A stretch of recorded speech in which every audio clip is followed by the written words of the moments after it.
안녕하세요. 하나님의 말씀을 배달합니다. 요기요큐의 김민호 목사입니다. 오늘 묵상할 본문은 사도행전 7장 51절에서 8장 1절까지의 말씀인데요. 제가 사도행전 7장 55절에서 7장 60절의 말씀을 봉독하고 함께 묵상하도록 하겠습니다. 스데반이 성령 충만하여 하늘을 우러러 주목하여 하나님의 영광과 및 예수께서 하나님 우편에 서신 것을 보고 말하되 보라 하늘이 열리고 인자가 하나님 우편에 서신 것을 보노라 한대. 그들이 큰 소리를 지르며 귀를 막고 일제히 그에게 달려들어 성 밖으로 내치고 돌로 칠세. 증인들이 옷을 벗어 사울이라 하는 청년의 발 앞에 두니라. 그들이 돌로 스데반을 치니 스데반이 부르짖어 이르되 주 예수여 내 영혼을 받으시옵소서 하고 무릎을 꿇고 크게 불러 이르되 주여 이 죄를 그들에게 돌리지 마옵소서. 이 말을 하고 자니라. 뿌린 대로 거두리라는 격언 잘 알고 계시지요? 성경에서는 이 뿌린 대로 거둔다는 표현이 구약과 신약을 막론하고 여러 곳에서 반복됩니다. 잠언 22장 8절에서는 악을 뿌리는 자는 재앙을 거두리니 그 분노의 기세가 쇠하리라 라고 하고 시편 126편 5, 6절에서는 눈물을 흘리며 씨를 뿌리는 자는 기쁨으로 거두리로다.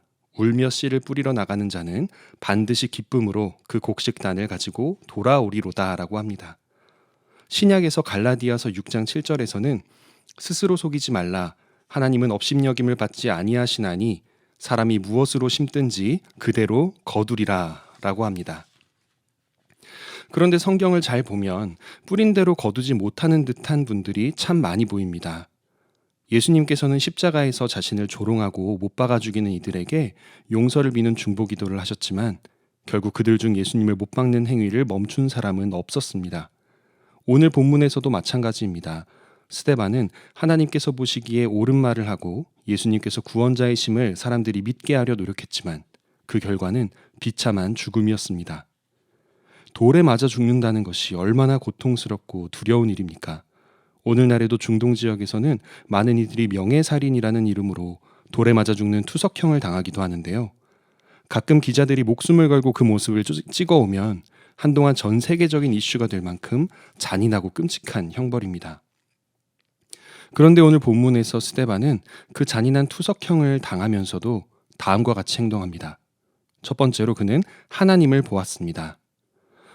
스데반은 사람들에게 미움을 받고 있는 상황에서 아직까지 돌에 맞지는 않은 상황이었지만 성령으로 충만해서 하늘을 우러러 하나님의 영광과 예수님께서 하나님의 오른편에 계신 것을 보았습니다. 그리고 두 번째로 그는 자신이 보고 있는 모습을 담대히 전파했습니다. 사람들이 자신을 미워하고 있고 돌을 던져 죽이려고 하는 상황임을 알고도 자신이 본 하나님을 전파하기를 멈추지 않았던 것입니다. 예수님께서 지금 승천하셔서 하나님 곁에 계시다라는 것을 담대히 전했던 스데반은 이후 돌에 맞기 시작하면서도 세 번째로 자신을 죽이고 있는 이들을 위해 이렇게 기도합니다. 주여 이 죄를 그들에게 돌리지 마옵소서. 스데반은 끝까지 복음적인 태도를 유지했지만 그의 행동들이 초래한 것은 결국 스데반 자신의 죽음과 상대방의 분노였습니다.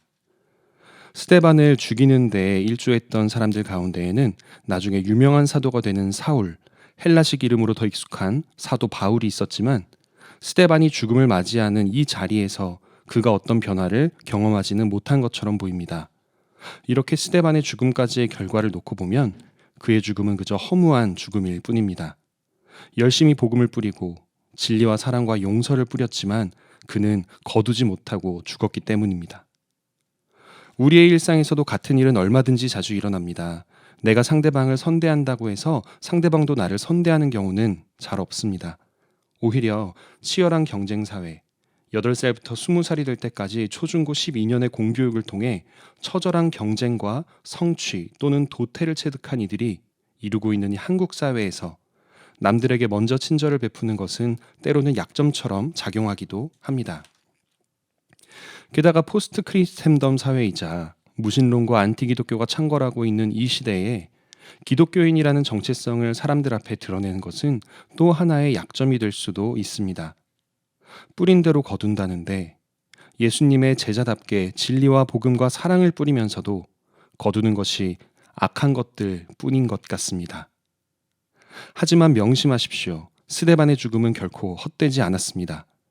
그는 자신을 죽이는 일에 주도적 역할을 했던 사울이 훗날 예수님을 만나 회심하고 헌신적인 교회의 지도자가 되는 모습을 하나님 곁에서 똑똑히 보았을 것입니다. 지금은 스데반과 바울이 천국에서 만나 손을 잡고 요기요큐를 듣는 여러분을 바라보며 파이팅을 외치고 있을지도 모릅니다. 예수님의 죽음도 마찬가지였습니다. 십자가에서 다 이루었다고 선포하셨지만 십자가 죽음 이후 세상이 한 번에 드라마틱하게 변하지는 않았습니다.